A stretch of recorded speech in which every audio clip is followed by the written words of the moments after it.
Varmaan ITSMF voi jatkossakin kehittyä. Tällä hetkellä, jos katsotaan, niin toimitaan niin kohtuullisen laajaa, mutta kun ajatellaan sitä IT-service management-asiaa, niin se on kuitenkin yleisesti ottaen palvelun johtamista, service managementia, ja mä näkisin, että tämä niin kuin ikään kuin sieltä IT ehkä roolista vielä niin kuin ulosmurtautuminen siten, että päästään yleiseen niin kuin palvelujen johtamiseen ja palveluliiketoiminnan johtamiseen, saadaan kytkettyä mukaan myös muita ikään kuin palvelutoimialoja. Palvelutoimialat on siinä mielessä jänniä, että ne kaikki katsoo olevansa ikään kuin eri toimialoja, hotellia, matkailuja, IT ja mitä kaikkea näitä onkaan. Kuitenkin niillä on hirveästi yhteisiä piirteitä, siellä voidaan oppia niin kuin toinen toisiltaan ja eri toimialoilta.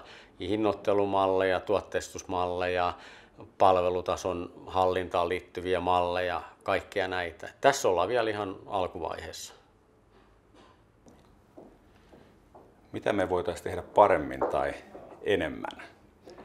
No paremmin varmaan voitaisiin tehdä vieläkin tämän itse tavallaan ihan tämän meidän ydintehtävän, eli sen palvelun johtamisen tavallaan niin tunnistamista eteenpäin viemistä. Mä uskon, että vieläkin on paljon niin organisaatioita ja organisaatioissa erilaisia ihmisiä, jotka eivät ole sisäistäneet tätä palvelujohtamisen tavallaan niin ydintehtävää, ja siinä meillä varmasti on niin oma rooli, että voidaan viedä sitä eteenpäin. Mehän ollaan niin linjattu, että me ei lähdetä miksikään koulutusorganisaatioksi sinänsä, mutta näiden aamuseminaarien ja muiden tämmöisten ajankohtaistilaisuuksien tai kirjakauppatoiminnan ja sitä kautta niin julkaisutoiminnan kautta niin ollaan kuitenkin varmasti oma osamme tehty, mutta uskoisin, että siinä on vielä paljon parannettavaa, ja totta kai nyt nykyaikana niin kuin verkon hyödyntäminen ja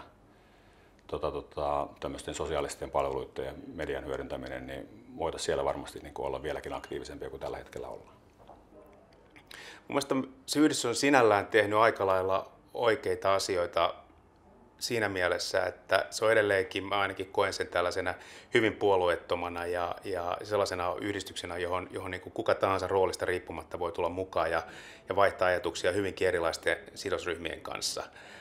Ja se tietenkin, mitä se yhdistys voi parantaa, on se, että tämä alue kuitenkin, sit kun me puhutaan tietohallinnon johtamisesta, niin siellä on erilaisia käytäntöjä ja aika fragmentoitunutta, niin edelleen laajentaa sitä palvelujohtamisen kenttää niin, että se kattaa sen tietohallinnon niin kokonaisvaltaisesti. Ja niin kuin me tiedetään, niin sillä alueella on muitakin tällaisia käytäntöjä, ja sille on selkeästi mun mielestä olemassa tilaus, että niitä pitää yhtenäistää, ja siellä pitää olla tällainen yksi punainen lanka, jota kaikki sitten noudattaa.